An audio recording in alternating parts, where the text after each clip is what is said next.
Hi, I am Victor, and I'm a postdoc at the Center for Robotics Research, or in short, CORE, under the Department of Engineering at King's College London. Our mission here is to develop world-leading solutions to critical challenges faced in society, where robot-centric approaches can improve outcomes of applications aimed at supporting humans. We mainly deal with medical themes, human-robot, and human and robot environment interaction themes, and we have recently expanded our research focus to agriculture and manufacturing. Among others, we have expertise in innovative sensing and manipulation technologies, dynamic control methodologies, and a wide variety of technologies revolving around human-robot interaction. Our lab puts special emphasis on interaction with people, haptic, or if you will, touch-based controllers, prosthetic devices, and rehabilitation equipment. Our approaches incorporate machine learning, trajectory planning, and shared decision-making to provide adaptive interfaces that improve a system's performance over time. Now, I will showcase some of the things that we have whipped up for you in an entire pipeline. So let me set the scene. Imagine the following. Someone just had some orange juice, which will be represented by this plastic piece over here, but they have no means or have trouble putting their cup down. To tackle this, we have a system with this robotic arm here, which is enabled to be taught how to reach for a drink, which is, quite frankly, less trivial for it than for us. There might also be an obstacle in its path, in this case, this plastic pole wrapped in duct tape, which provides an additional challenge for the robot. So now the robot will try to avoid this obstacle, or actually not avoid, just negotiate it. You see as it brushes past it, then it reaches a point where it can grasp the object. At this point, the robotic arm is compliant, so I can press it and it will return to its position. I can do more harsh movements as well, but it will come back to the same position where it can grab the orange juice. So now I'm going to give it to him. We detect when the cup is grasped by a sensor that's mounted on the end of the robot or the robotic arm. And when we detect that the cup is securely there, the arm can move it to a designated position. As you can see here, it makes a trajectory, and it softly lands the cup on the table. So now I will present the entire pipeline, a bit broken down. So first of all, let us reset the robotic arm. It goes back to its position. Cool. Yes. So we are using the Franca robot arm, which is optimal for human-robot collaboration tasks, as it can be completely stiff or compliant. It can lift up to 3 kilograms and can be programmed to follow specific paths. It also has safety settings that make it stop when it hits a person or an obstacle, so if it proves to be dangerous for its environment or itself. In this case, the arm was programmed to reach for the glass, and we put an obstacle in its way, so it can negotiate it as it goes into a position where it can grasp the object, in this case, this fake orange juice cup. So negotiation is not avoidance. Negotiation means that touching some obstacle is acceptable if it is to minimize the time and distance a movement needs, unless it brings harm to the robot or the object or a human. You can see that the arm is compliant because I can usually press on it, and then it returns to the same position as you could see in the full pipeline demo. And then we equip this with a touch sensor over here. You can see on your screens, hopefully, a grid pattern that was drawn on a semi-transparent paper that is lit with RGB lights.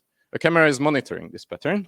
So if I put my finger on it and slide it across, then you see where the surface is depressed, the distance, because the distances between the dots change. And this can be used to determine the shape of an object or a secure hold. You can also monitor the angle at which I'm grasping and how hard I'm pressing at certain areas of this sensor. Yes, if this technology would be applied to both sides of the gripper, it would give a more 3D-like information. Looking at the emotion recognition, the robot over here, called Pepper, first detects a person, then focuses on their face. It can also track my face, meaning that it will keep it in the center of its view. Then it extracts camera information about my face and identifies sorry, there's a robot falling over in the background, identifies key points of my face. Key points are features such as the edges of my eyes, the position of my nose, how my lip is at the moment. And then based on the relation of these features, we can compute 5 different emotions. So I can look angry, I can look happy.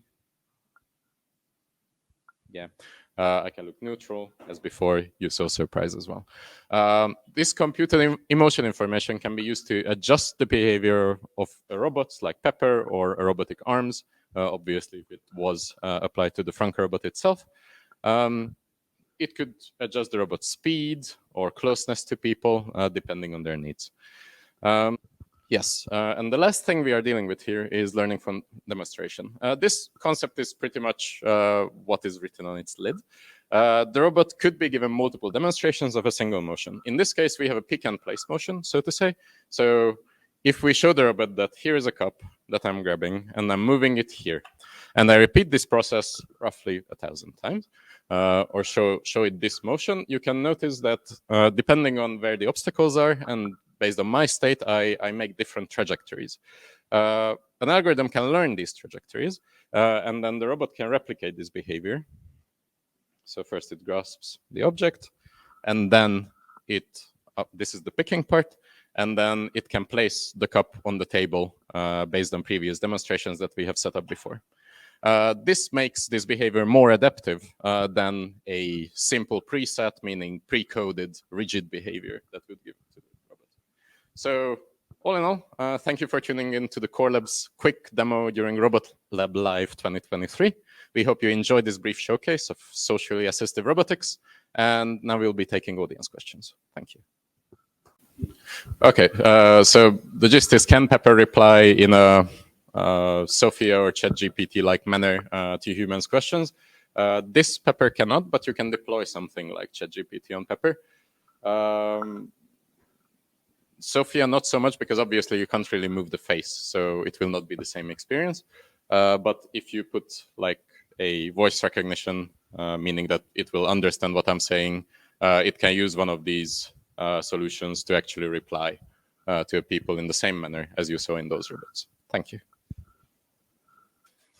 How does the robot know the height of the glass to place it down on the surface? It was programmed to release it at that height. So when we demonstrated for it where to release it, that's how. Oh yeah, we can also use the force sensor. So if the cup would hit the glass, then obviously when it's in the gripper, the force pattern on our sensing area would show it being pushed up slightly by the table. And based on that, we would know when the cup is securely set on the. What are we doing with the robots in agriculture? I know that the lab itself has some berry picking problems.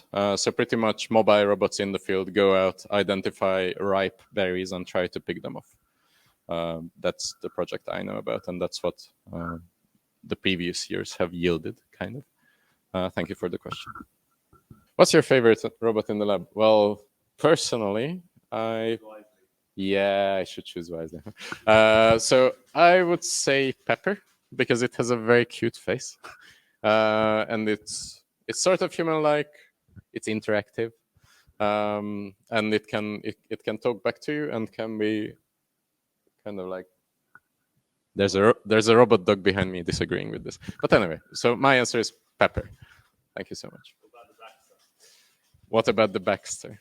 Someone asks. The Baxter is behind me, and it's a bit too bulky. I don't know. How does learning for demonstration work? Can it be generalized to other tasks? Well, currently, as far as I'm aware, research stands that for simple tasks, it can be. So if you provide many iterations or demonstrations to a robot about performing a simple task, especially when it's a single robot arm, pick and placing things or doing specific motions, then it can be generalized to those. Currently, there are no systems that incorporate like large-scale multitask things. Thank you for the question. Thank you to anyone tuning in to this live demonstration, any of the 8s. And thank you to the entire team working behind the cameras, making this happen. And yes, see you next year, hopefully, at Robot Lab Live 2024.